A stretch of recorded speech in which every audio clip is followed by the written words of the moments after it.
Hello, my people. Good morning, good afternoon, good evening, wherever you are.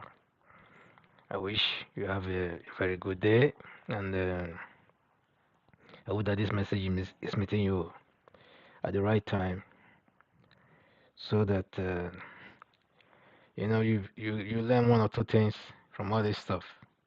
That I'm about to bring out. So it's a special program because why I say special is that I made some research and try to actually, you know, not do any freestyling today.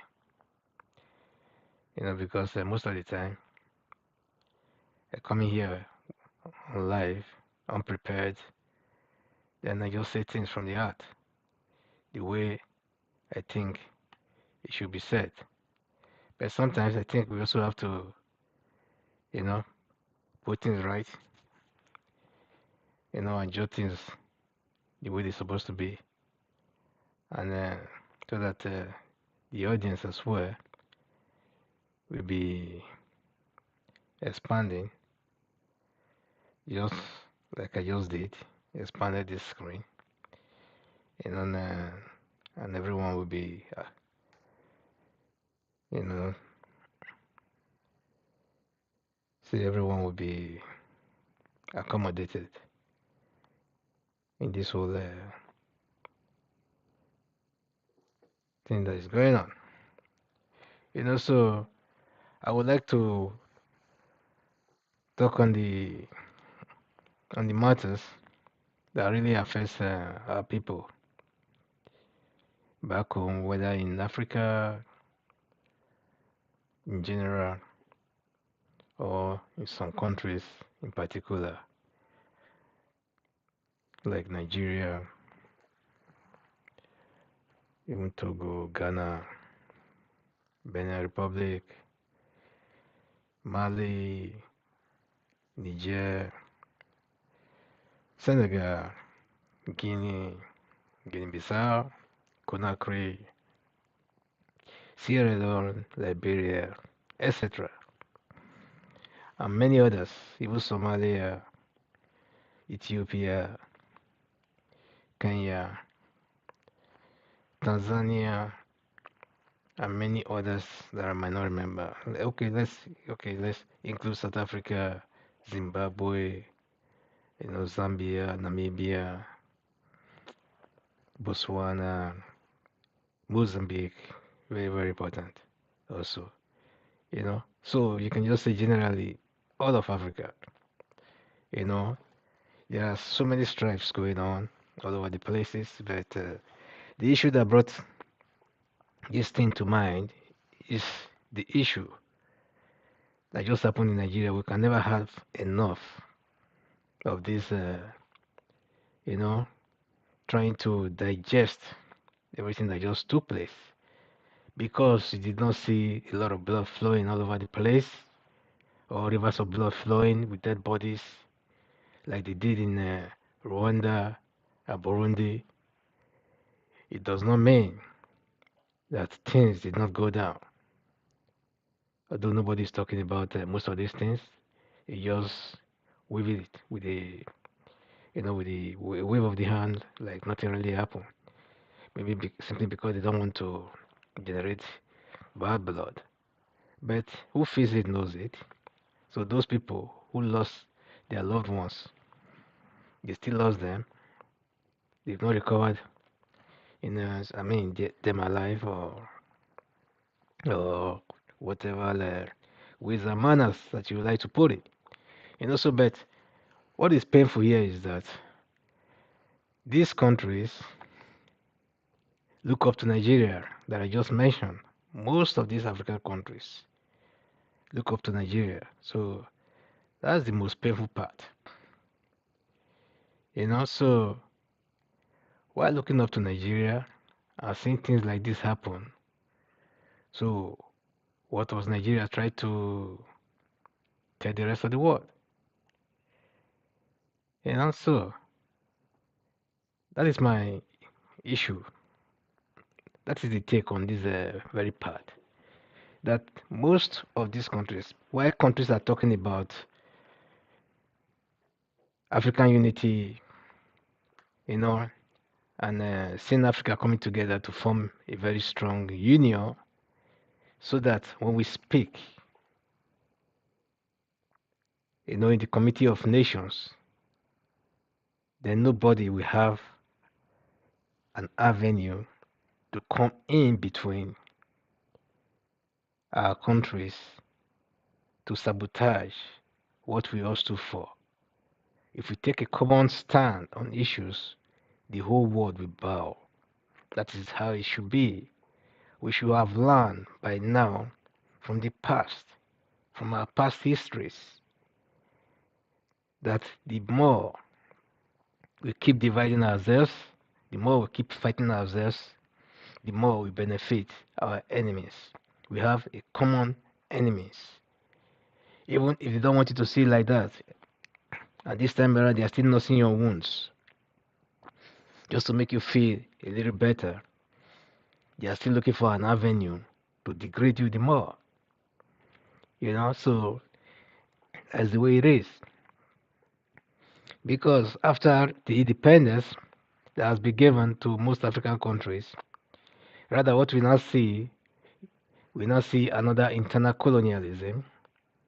They use a tribe within the tribes to try to, polarize or divide all the countries the more. The more the countries start to see themselves and the tribes, sorry, they try to see themselves differently from the other ones. So, but I know most of us were not born during the struggle, or let's say if you are talking about apartheid, South Africa, maybe during the struggle, for example, you are talking about Namibian independence, etc., Nigeria independence, Ghana independence. So most of us were not born then, so we did not really know what happened much, apart from what we read in the history books or what we were told by our grandparents or parents and things like that. So, but that's enough for us to learn. So we also know what happened during the slavery or slavery days. So that's also something to go by. So, but what I'm here to actually say is that, at least during those times, we have a unity of purpose, although there were some saboteurs among our people then. Maybe they were in minorities. Who knows? Or I guess. Why the kings were in the minorities, selling their people as slaves for their own gratification, for example, then at least the people knew who their enemies were. But they never had much power then and technique to fight the system. But at the end of the day, those those minorities elite were defeated, you know, and so to say, come the end of the slavery with new technologies and things like that. So the humans were not needed again for multitask kind of job, you know, and things like that. So at the end of the day, the machines took over. So, but whatever it was, freedom came. So a lot of the black society were liberated from this slavery. And don't forget also, religion was also a part of the whole manipulation that they used, during the slavery time. So all of these things has become a culture to most of our people today. You see a black man trying to add more Pope than the Roman, or more Roman than the Roman, while a black man trying to add more Arabic than the Arab. All these are due to inferiority complex and slave mentality. So, but luckily, I was not born a slave. Neither was I born, what do you call it, under your colonial dispensation. I was born free. So don't blame me if I talk free, because I'm a free man, born free, and still free. Till death will I be free.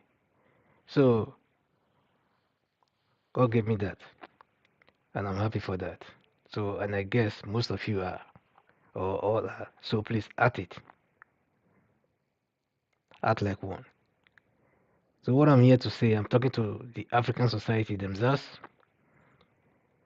which is made up of so many multi-ethnic societies.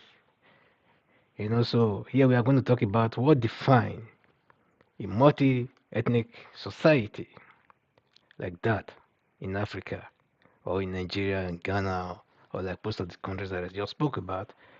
All other African countries that still see themselves as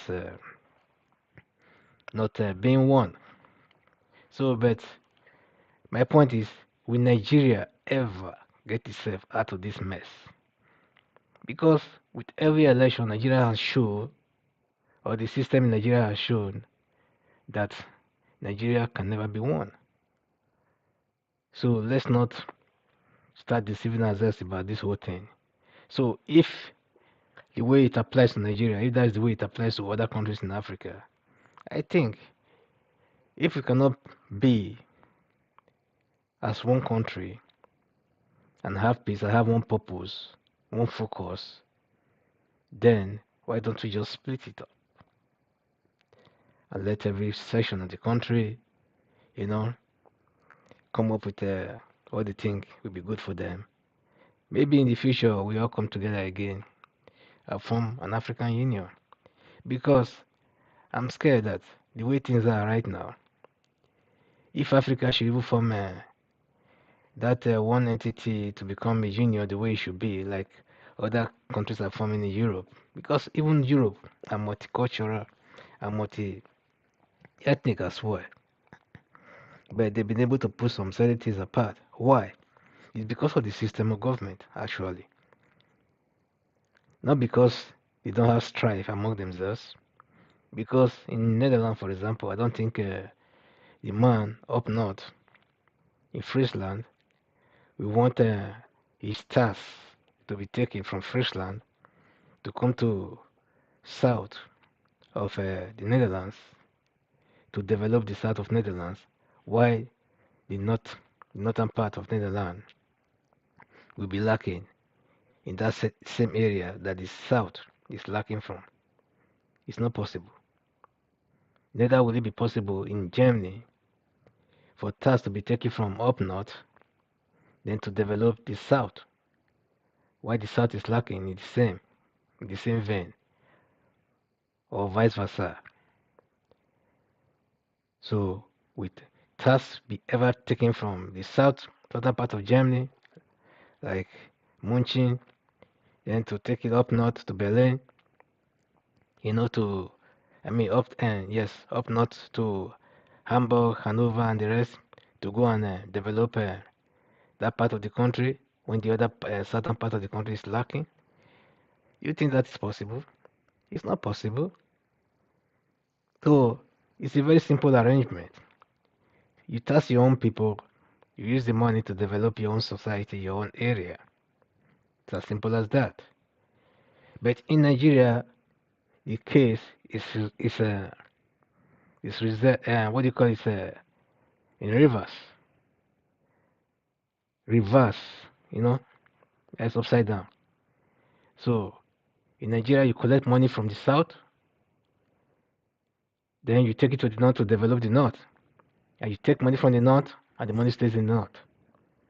And they will tell you that it's because they don't have money. Everybody have money.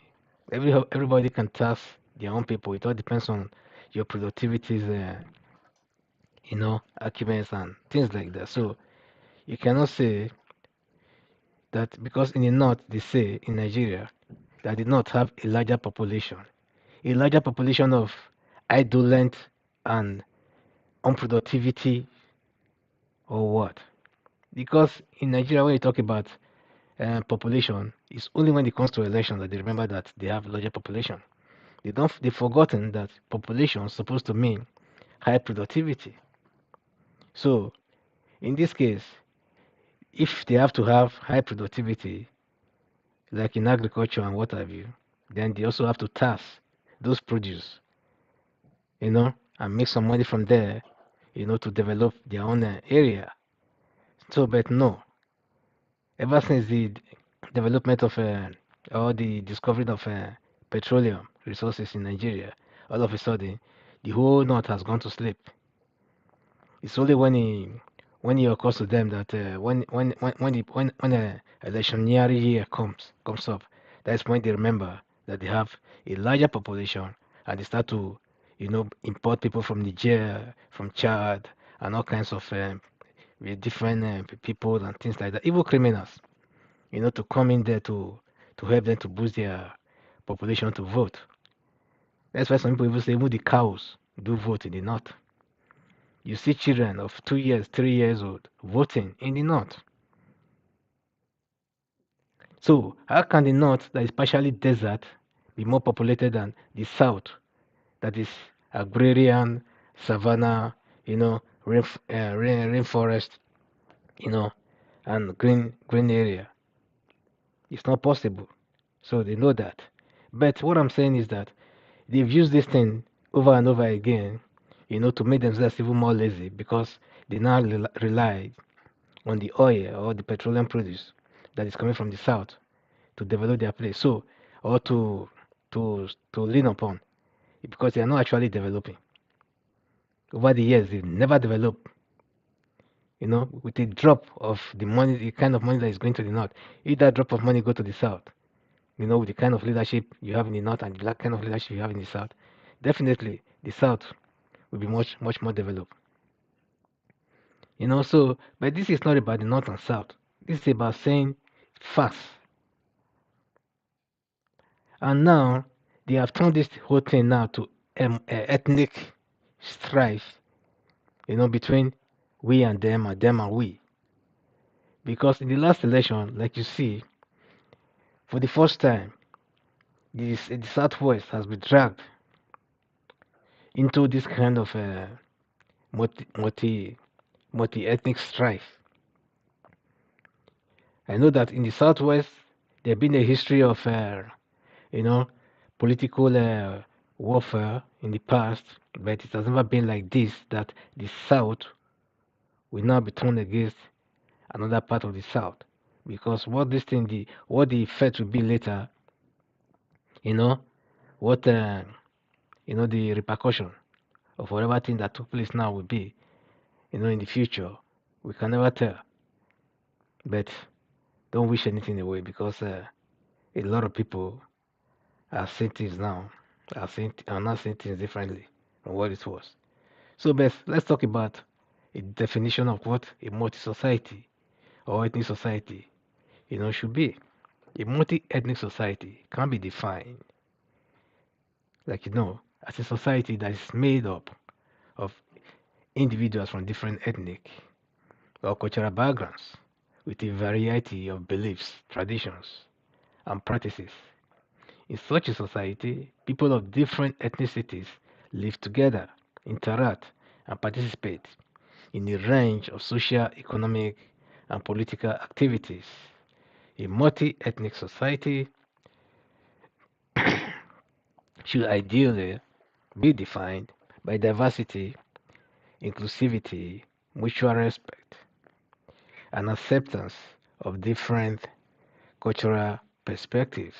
This means that individuals and groups from different ethnic backgrounds should have equal opportunities and access to resources and be able to express and celebrate their culture without fear of discrimination or marginalization. In addition, a multi-ethnic society should encourage dialogue and exchange between different ethnic groups, promoting greater understanding and harmony among diverse communities. So that is what it should naturally be, and that is what we know somehow growing up, you know, in uh, in the African society that we all grew up in. So but every now and then skirmishes do arise. So because I remember some few years ago when elections was conducted in Kenya, it was the same thing. When the Kikuyus and the others, were striving simply because one of their men, was vying for positions and things. So the other time, then it happens in Ethiopia. So, but I start to wonder, these things has not been happening like this before.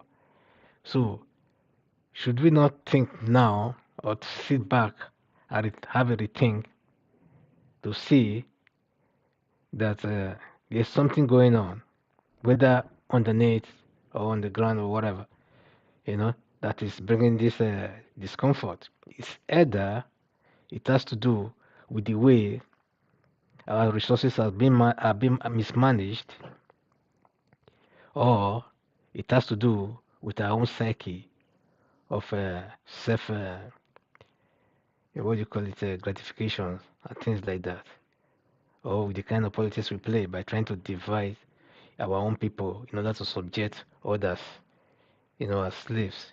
Because normally they said once you are being abused, then definitely you have the propensity of becoming an abuser, you know, maybe in the future.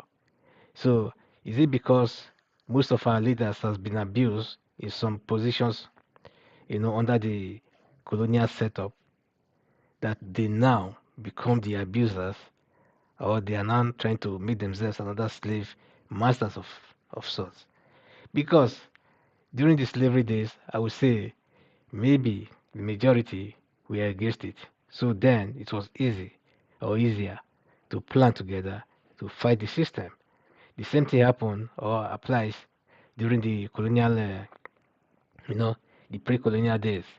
So you see, most of our top leaders who were fighting the colonialism and stuff like that, or the guerrilla warfare who went to the bushes and started to, fight from there to try to liberate their society, knowing fully well that they have the backings of the majority of their own people. So, but the way it is now, it doesn't look like that. So it's not like every man to himself. It's all about what you can get for yourself and your family. So nobody really actually care, about what happens to the rest of the country. So that is why you are talking about this thing now. So what I'm saying here is that if countries cannot live together in peace, let countries, you know, sit down, and bring out a map, because there's nothing that actually states that things should be the way it is, even when it's not working. You know, things can be it can be restated. Countries can be redivided. It happens in so many other countries. So we have to pick, learn from so many other countries who are successfully, break away from each other after independence, and yet they have a very good thing going for them. Pakistan was with India, Bangladesh to get together, and Sri Lanka and the rest together. But at the end of the day, they have to, split their countries, and they all have their own, their own countries. Although some of them are still fighting themselves till tomorrow, but then at least there's a relative peace, that the or measure of peace that they enjoy among them. So it's not like those African countries that will be put together by the white people for their own conveniences should remain the way they were. And yes, there's no development, there's nothing at all, and the whole thing is just going from bad to worse, and people are just laying back like, oh, that is the way God wanted it. It's not the way God wanted it. God don't want you to suffer. God did not make you to suffer. God did not give you all those minerals and all those coal mine and things like that to power your plants and things like that, and yet you don't have light for the past 60 years. Even when the colonial masters were there was still relatively electricity. So 60 years later, then there's none. So which means there's something very, very wrong, fundamentally wrong with the system. So that system has to be broken, in order for it to be remodeled, in order for it to work. So it's as simple as that. So that is my message for Nigeria and many other countries who are find themselves in this kind of log jam that they seem not to know, want to get themselves out of.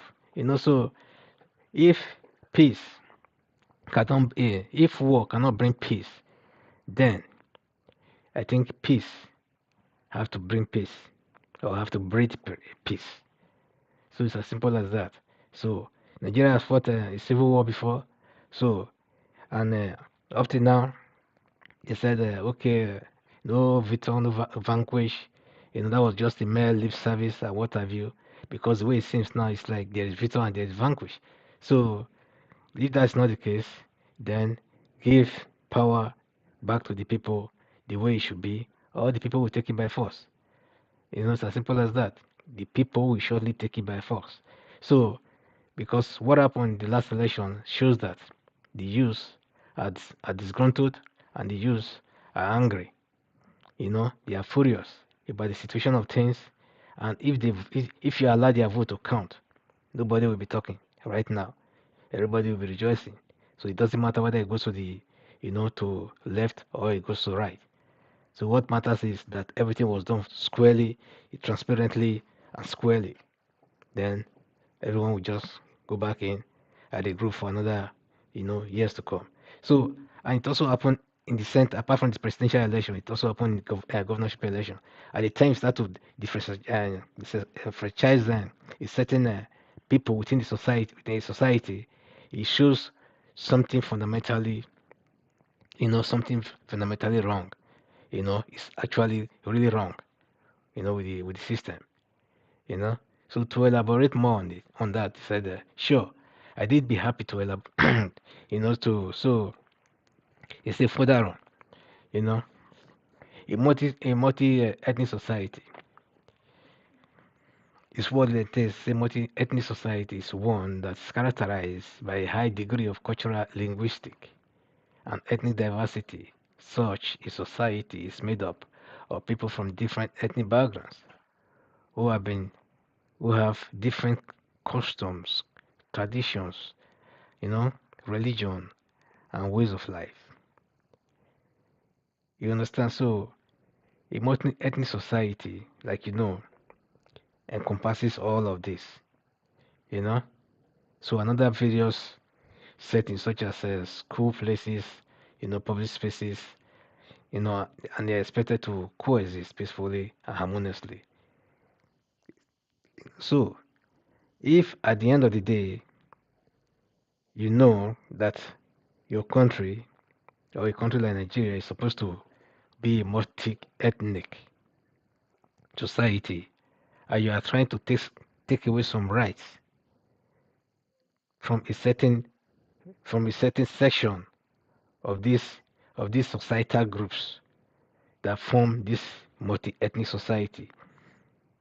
You are trying to take away some diversity, you know, either to merge them with yours, to act like yours, or to do things the way you want them to do things like yours. Then it's no more a multi-ethnic or multi whatever, that is supposed to be. So, because most of you people who are claiming to know more than yourselves right now, you do travel out of the country or out of your countries. You even travel to places like Saudi Arabia, even when you are a Christian, or you travel to Rome, even when you are a Muslim. And when you get there, you act the way they do. You know, you act the way they do. If you're a Christian, go to Saudi Arabia today, you see him, then you cover, you wear a hijab like a Muslim, for example. You won't even be able to distinguish who is a Muslim and who is not. The same thing, if a Muslim goes to Rome, then he wants to enter the Vatican and stuff like that. He will not walk into the Vatican with a hijab. You know, he walk into the Vatican you know, the way the rules is stipulated there. So then there won't be any problem. You have fun. You go to McDonald's. You go to all kinds of places. You'll be shouting looking for all kinds of you know halal food and things like that. And you just eat whatever thing you think you can find. So if you go to a place where there's nothing like anything that you're supposed to eat at that, you eat whatever thing you can, and ask God to forgive you whatsoever. The same thing applies to the Christians. who go to the, you know, to a more religious area, in a part of maybe Saudi Arabia and things like that in the Middle East. The same thing. You act the way you're supposed to act. You're not going there to come and wear some mini skirt and start to jump around and stuff like that when you know that, it won't be. In fact, when you look at the eyes that we see, that we look at, stare at you, you look for something that cover yourself. If you are that kind of a lady that dresses, like that. So what I'm trying to say here is that multi-ethnic society is a multi-ethnic society. And if you look at things very well these days, you see that everywhere you actually go, everywhere is multi-ethnic, multi-religious. So for people to live together, you have to learn to accept each other the way, you know, they are, with their customs, with their values, with their religion, with their everything. You cannot accept some and leave some out. If something that's immoral, you can say, hey, this and this, it's not allowed here. Then people will understand. But the basics, how can you say I cannot choose who I want to choose, you know, in the electionary year, simply because your own person is running for that same thing because you speak the same language with that person. Therefore, you have to choose the man that speaks your language or that is from your own culture, even when you know that this man is not capable of doing certain things. And yet you are talking about one country. So you say that a country is one or a country is split as it is, and run things the way they want things to be run. So that's the way it is. So, but another thing that is painful here is that when some part of the country is trying to, you know, come in unison with another part of the country in order to subdue the other part of the country, definitely you are asking for a problem because something is going to give. Because those people, if they are too civilized to accept those kind of marginalization and they spring out to fight for their right, they not call it rebellion because that's what it's about to give. And also, ladies and gentlemen, thank you for passing by, and we want you to subscribe to our channel if you have not, because these things affect us all and it affects our society, as you all know. So, but we don't have to shy away from it. We have to take the bulls by the horn, and take back the leadership of our country, either from the local or from the state or from the federal. So it's all important because it has to do with us, our lives, our future, and and our well-being. Thank you, and give us a thumbs up, share our videos, let everyone see this video, and let it go viral. Bless you.